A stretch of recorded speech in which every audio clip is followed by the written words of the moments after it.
कि ये जो मुस्लिम कंट्रीज़ का जो अलायंस की भी जो एक डिस्कशन एक मुसलसल जो है चल रही है, इसकी भी अगर हम थोड़ी सी ब्रीफ हिस्ट्री जो है वो देखें, 1958 के अंदर जो है वो इजिप्ट और सीरिया के दरमियान एक यूनाइटेड अरब रिपब्लिक जो है वो बनता है। कि इजिप्ट और सीरिया की जोग्राफिकली अगर आप देखें तो दरमियान में जो है वो इसराइल है, तो उसको भी बिल्कुल इसी तरीके से प्रेजेंट किया गया था कि देखें जी अब हमने इसराइल को जो है ना दोनों तरफ से घेर लिया है और अब जो है ना इजिप्ट और सीरिया मिलकर इसराइल को क्रश कर देंगे। लेकिन हम देखते हैं कि 3 साल बाद ही जो है वो सारा पैक्ट जो है वो खत्म हो जाता है। इसी तरीके से जॉर्डन और इराक के दरमियान था, इसी तरीके से बगदाद पैक्ट होता है जिसको सेंटो भी जो है वो कहा जाता है, जो कि टर्की, इराक, ईरान और पाकिस्तान के दरमियान जो है वो होता है और उसको भी इसी तरीके से जो है वो प्रेजेंट किया जाता है कि तमाम मुस्लिम ममालिक का जो है वो मजबूत मुस्लिम ममालिक का अलायंस बन रहा है। फिर इसी तरीके से हम देखते हैं कि जब 1969 के अंदर जो है OIC का क़याम अमल में आता है, उससे पहले अरब लीग का क़याम अमल में आ चुका था, ठीक है ना। तो ये सारे वाक़यात जो है वो हम इससे पहले भी जो है वो देखते रहे कि एक मुस्लिम नेटो बन, मुसलमान मुत्तहिद हो रहे हैं एंड वगैरह वगैरह। यानी कि ज़्यादा पुरानी बात नहीं, मेरे ख्याल से 10 साल पहले की बात है, जो इस्लामी ममालिक का जो इंसदादी दहशतगर्दी एंटी टेररिज्म कोalition फोर्स बना था,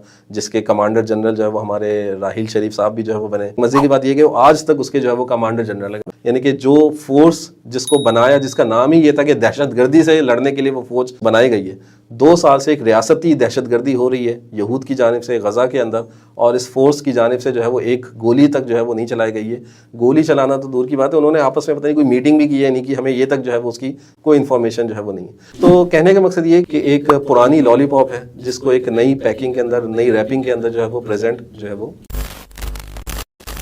हम जानते हैं कि इस वक्त पोस्ट वर्ल्ड वॉर 2 इस दुनिया में एक लिबरल वर्ल्ड ऑर्डर जिसको जो है वो कहा जाता है, तो उसमें कॉन्सेप्ट को बहुत ज़्यादा पुश किया जाता है कि वो ये कि हमें दुनिया में जो है ना वो ब्लॉक्स की ज़रूरत है, बड़े ममालिक के साथ हमें इत्तेहाद करने की ज़रूरत है, क्योंकि हमें सिक्योरिटी गारंटी चाहिए कि अगर हम सर्वाइव करना चाहते हैं, सिक्योरिटी गारंटी चाहिए तो हमें ये करना होगा। पोस्ट वर्ल्ड वॉर 2 दुनिया में 2 ब्लॉक्स बने मेनली, एक वेस्टर्न ब्लॉक था जिसमें अमेरिका और वेस्टर्न यूरोपियन कंट्रीज थे, और दूसरा जो है वो कम्युनिस्ट ब्लॉक था जिसमें सोवियत यूनियन और ईस्टर्न यूरोपियन कंट्रीज थे। तीसरा भी था जो कि नॉन अलाइड मूवमेंट के नाम से था, हम किसी ब्लॉक का हिस्सा नहीं है, लेकिन वो भी असल में अपने आप में एक ब्लॉक ही था जिसकी सर्वाई बरतानिया जो है वो कर रहा होता था। कहने का मतलब कि बहुत सारे ममालिक ने अपने आप को जो वेस्टर्न ब्लॉक के साथ अलाइन किया या कम्युनिस्ट ब्लॉक के साथ अलाइन किया, वो इसी उम्मीद के साथ किया कि वो हमारी सिक्योरिटी गारंटी का जामिन होगा, वो हमारे सर्वाइवल का जो है वो जामिन होगा। ये पहले वक्तों में होता ये था कि वैसल स्टेट या ना उर्दू में बाजगुजार रियासतें, उनका एक कॉन्सेप्ट होता था कि जो बड़ी रियासतें होती थी वो अपने इर्द गिर्द जो है ना कुछ ऐसी छोटी जो रियासतें होती थी, वो उन बड़ी रियासतों की जो है ना वो वैसल स्टेट बन जाती थी। जैसे हम